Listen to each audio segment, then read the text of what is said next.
Offer offer offer. এ দেখালাম নাইমুল খাবে বাঁশটা, বাঁশ খাওয়ার অফার। নাইমুলের বাঁশ খাওয়ার অফার, অফার অফার, সব কিছু অফার। নাইমুল আজকে বাঁশটা খাবে, সেই জন্য অটোতে বেঁধে নিয়ে যাচ্ছে। বাঁশ খেতে খুব মজা লাগে, সেই জন্য দেখে নাও এই বাঁশটা নিয়ে যাচ্ছে। হ্যাঁ এখানে এখান দিলে বাঁশ খাওয়া অফার। বাস বাস বাস এখান দিলে ঘুরা ঘুরা অফার অফার অফার। নাইমুলের চল টান সোজা টান না, নাইমুলের বাঁশ খাওয়ার অফার।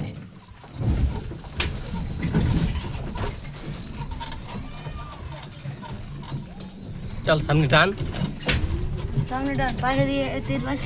অফার অফার অফার, নাইমুলের বাঁশ খাওয়ার অফার। এই যে বাঁশটা খাবে নাইমুল, আছিলা বাঁশ। নাইমুলকে খুব এলে বাঁশ খেতে মজা লাগে, সেই জন্য নাইমুল খাবে বাঁশ। অফার অফার, নাইমুলের বাঁশ খাওয়া অফার।